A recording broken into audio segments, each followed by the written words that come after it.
Fatima Shirazi homemade product इस्तेमाल करने से 1 मंथ में 10 kg तक आप अपना वजन कम कर सकते हैं। सबसे कम दाम में वेट लॉस का तरीका हमारे यहाँ मौजूद है, वो भी no side effect, no diet, no exercise के साथ। आज ही कांटेक्ट करें फातिमा शिराजी होममेड प्रोडक्ट से और अपने आप को खूबसूरत बनाएं। Fatima Shirazi homemade product, golden heads colony, pillar number 213, Rajendra Nagar, Hyderabad 8142877400। Majlis Ittehadul Muslimeen के फ्लो लीडर व चंद्रायन गुट्टा के रुकन असम्बली अकबरुद्दीन ओवैसी ने मुफ्त कोचिंग व tuition camp Owaisi school of excellence branch old Ishrat महल मोगलपुरा में तलबा से मुलाकात की और उनसे बातचीत भी की। मेहनत कर लीजिए, रमजान है, रमजान में भी आना हो रहा, टाइमिंग थोड़ी चेंज करिए। अच्छा पढ़ा रहे, यही रहते आप लोग शरीफ या कोई दूर से आ रहे कोई?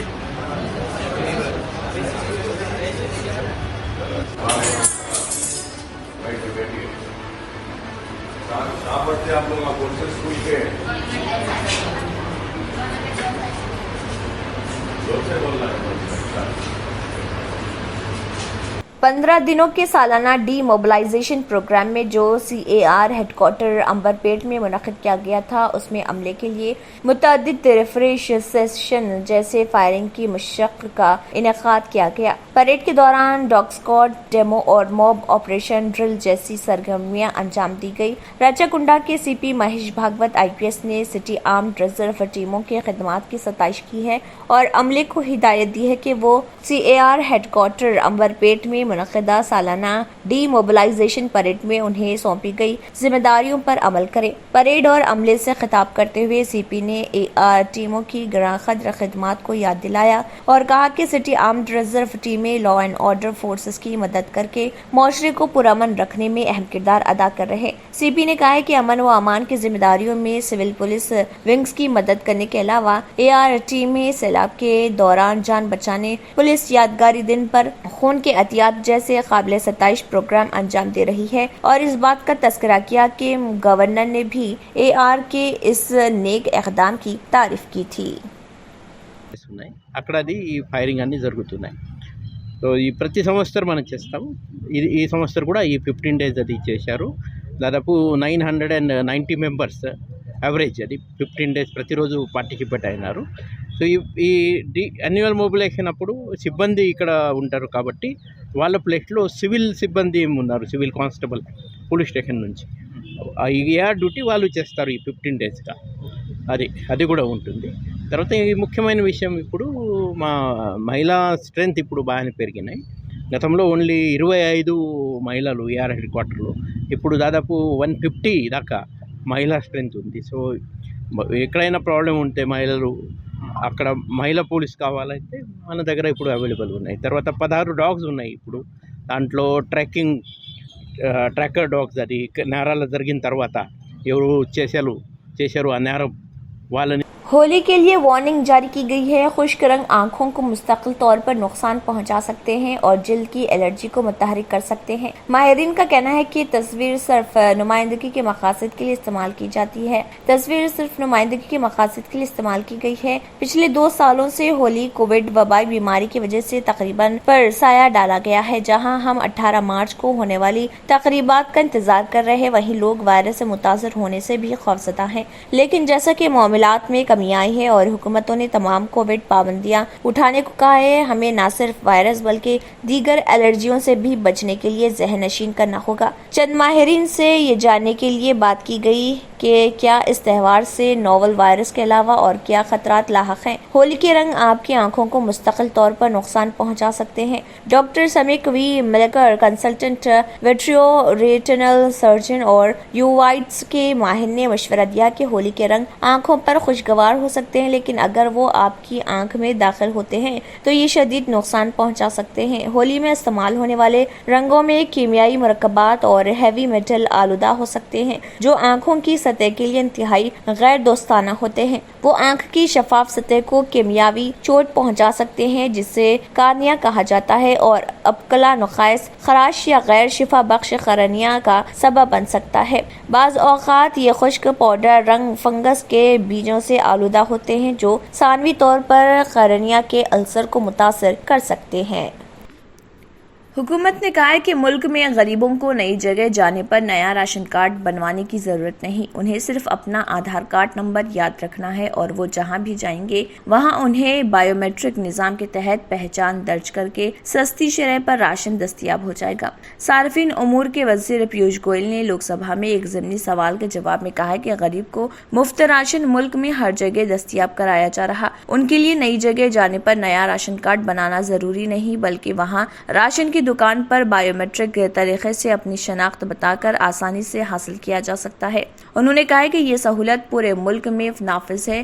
ان کا کہنا تھا کہ آسام میں کچھ تکنیکی اسباب سے دقت آئی تھی لیکن اب وہاں یہ دقت ختم ہو گئی ہے اور وہ ٹھیک ہو گئی ہے، وہاں بھی تیزی سے اس نظام کو اب نافذ کیا جا رہا۔ پیوش گوئل نے کہا کہ ملک میں 97% راشن کارڈ ہولڈروں کو اس نظام سے جوڑا جا چکا ہے۔ ملک میں 80 کروڑ راشن کارڈ ہولڈروں میں سے 77 کروڑ کو یہ سہولت دی جا رہی۔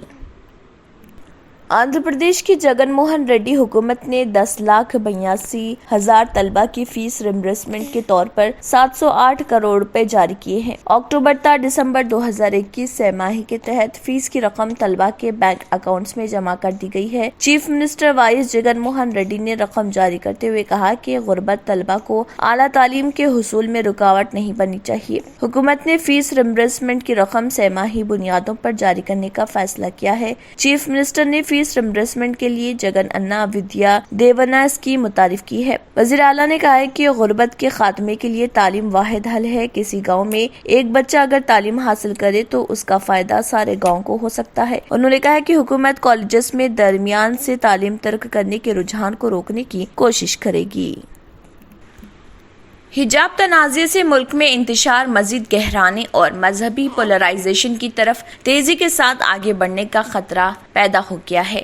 IANSC ووٹر سنیپ پول میں سامنے آئے رزلٹ سے یہ جانکاری ملی ہے۔ سروے کے دوران 1508 لوگوں سے بات چیت کی گئی۔ کرناٹک ہائی کورٹ کے ذریعے حجاب تنازع کو لے کر فیصلہ سنائے جانے کے بعد IANSC ووٹر سروے کے دوران یہ انکشاف ہوا ہے۔ ہائی کورٹ نے کہا ہے کہ اگر انتظامیہ یا آفیسر یونیفارم جیسے ضابطے کو نافذ کرتے ہیں تو یہ درست ہے اور مسلم لڑکیوں کو اسکولوں و کالجوں کے اندر حجاب پہننے کی منظوری عدالت نے نہیں دی ہے۔ حالانکہ فیصلے کے لیے مجموعی طور سے الگ الگ لوگوں کی اپنی اپنی الگ الگ رائے ہے اور سروے کے دوران جانبدارانہ طریقے سے کچھ تقسیم واضح شکل میں دکھائی دی۔ یہ پوچھے جانے پر کہ کیا حجاب تنازع ایک تیار کیے گئے ایشو سے زیادہ ہے، NDA کے 56.3% ووٹروں نے اتفاق ظاہر کیا ہے جبکہ 60.2% اپوزیشن ووٹرز نے بھی اتفاق کا اظہار کیا۔ یہ باہری طور سے ایک ٹو پارٹی حمایت کی طرح نظر آتا ہے۔ اس تنازع کے پیدا ہونے کے لیے کون ذمہ دار ہے،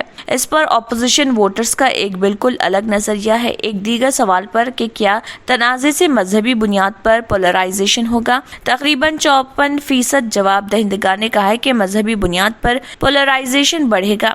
NDA کے 51% حامی اس بات سے متفق تھے جبکہ 56% اپوزیشن لیڈروں نے مزید پولرائزیشن کا اندیشہ ظاہر کیا۔ اس سوال کے جواب کے دوران کچھ امید کی شمع دکھائی دے رہی تھی کہ کیا آپ کو لگتا ہے کہ یکساں سول کوڈ اس طرح کے ایشوز کو حل کرے گا۔ مجموعی طور پر 70% سے زیادہ جواب دہندگان نے اس بات سے اتفاق ظاہر کیا جبکہ NDA کے 77% ووٹرز اور 65.5% اپوزیشن ووٹرز اس سے متفق تھے۔ دہلی ہائی کورٹ نے تبلیغی جماعت کے نظام الدین مرکز کی بنگلہ والی مسجد کو شب برات کے لیے مکمل طور پر دوبارہ کھولنے کی اجازت دے دی ہے۔ سنگل جج جسٹس منوج کمار اوہری نے کہا ہے کہ مسجد شب برات سے ایک دن پہلے دوپہر 12 بجے کھولی جائے گی اور مقامی اسٹیشن ہاؤس آفیسر کی طرف سے دی گئی اجازت کے مطابق اگلے دن شام 4 بجے بند کر دی جائے گی۔ تاہم عدالت نے SHO کی جانب سے لگائی گئی بہت سی سخت شرائط میں ترمیم کی ہے۔ پولیس पुलिस ने हर मंजिल पर लोगों की तादाद को 100 अफराद तक महदूद कर दिया था, लेकिन अदालत ने समाजी फासले को बरकरार रखते हुए गुंजाइश के मुताबिक अफराद को नमाज अदा करने की इजाजत दी है। अदालत ने कहा है कि पूरे मस्जिद के अहाते को, जिसमें मरकज की इमारत की ग्राउंड फ्लोर और 3 दीगर मंजिलें शामिल हैं, उनको नमाज पढ़ने के लिए खोल दिया जाना चाहिए। उनमें से हर एक मंजिल पर लोगों की तादाद की हद को भी इस शर्त पर हटा दिया कि कोविड के मुनासिब क़वाइद की पैरवी की जाएगी। जस्टिस ओहरी ने कहा है कि मस्जिद में नए कैमरे नहीं लगाए जाएंगे और फुटेज पुलिस को सिर्फ उसी सूरत में पेश की जाएगी जब उसका मुतालबा किया जाएगा। इंतजामी कमेटी को ये भी हिदायत की गई है कि वो मस्जिद के बाहर लगाई गई पाबंदियों को नाफिज करें और हाथ में पकड़े थर्मामीटर का इस्तेमाल करते हुए नमाजियों की बुखार की स्क्रीनिंग करें। निजामुद्दीन मस्जिद को मार्च 2020 में आवाम के लिए बंद कर दिया गया था, जब तबलीग जमात के अराकीन का एक ग्रुप वहां रिहाइश पजीर पाया गया था, जो मुबैना तौर पर कोविड-19 के उसूलों की खिलाफ वर्जी थी। मस्जिद को दोबारा खोलने की इजाजत देने की दरख्वास्त दिल्ली वक्फ बोर्ड की तरफ से की गई। वक्फ बोर्ड की वकील ने बताया कि अदालत ने सिर्फ शब बारात के लिए मस्जिद को मुकम्मल खोलने की इजाजत दी है। माह रमजान के लिए भी मस्जिद को मुकम्मल खोलने की इजाजत देने से मुतल्लिक दरख्वास्त पर 30 मार्च को समाअत मुकर्रर है। यूक्रेन पर रूसी हमला बिलावास्ता तौर पर रियासत में चिकन की कीमतों में इजाफे का सबब बन रहा, जिसमें 1 किलो गोश्त तकरीबन 280 रुपए फी किलो फरोख्त हो रहा। पिछले महीने भी यही कीमत तकरीबन 180 रुपए फी किलो थी। पोल्ट्री ब्रीडर्स का कहना है कि कीमत में इजाफे की एक वजह मुल्क भर में चिकन फीड की कीमतों में इजाफा है। मकई और सोयाबीन ज्यादातर फीड का हिस्सा बनते हैं। 1 किलो सोयाबीन की कीमत अब तकरीबन 70 रुपए है, जो कि चंद हफ्ते कबल 40 रुपए थी, जबकि मकई की 1 किलो कीमत अब 20 रुपए के मुकाबले 27 रुपए है और इसके मजीद बढ़कर तकरीबन 30 रुपए फी किलो होने की तवक्को है। हिंदुस्तान के किसान जो अपनी पैदावार मुकामी तौर पर फराहम करते थे, अब यूक्रेन में जंग के बाद बहुत ज्यादा मांग के बाद मकई और सोयाबीन दूसरे ममालिक को बरामद कर रहे। दर हकीकत यूक्रेन सोयाबीन और मकई के सबसे बड़े प्रोड्यूसर में से एक है और वहाँ जारी बहरान की वजह से इस मुल्क से बरामदात मुतासर होने के बाद कंपनियां हिंदुस्तानी मार्केट को टैप कर रही। केजी आनंद जनरल मैनेजर वेंकटेश्वरा ने ये बात कही है। पोल्ट्री ब्रीडर्स एसोसिएशन का ख्याल है कि मौसमी गर्मा के पेश नजर मौजूदा सूरत हाल आइंदा चंद महीने तक बरकरार रहेगी। गर्मियों में चिकन की शरह अमवात ज्यादा होती है। इसके अलावा वबाई अमराज और लॉकडाउन की वजह से बहुत बड़ा नुकसान हुआ। चिकन फीड की मौजूदा बुलंद कीमत भी कीमतों में इजाफे का सबब बन रही। तेलंगाना पोल्ट्री ब्रीडर्स एसोसिएशन के एक रुकन ने ये बात कही। अगर आपने हमारे चैनल को अभी तक सब्सक्राइब नहीं किया है तो यहाँ पर रेड कलर का सब्सक्राइब बटन दिख रहा है, उसे क्लिक करें और हमारे चैनल को सब्सक्राइब कीजिए और साथ ही साथ बेल आइकन को भी क्लिक कीजिए, जिससे आपको ताज़ा अपडेट मिलती रहे।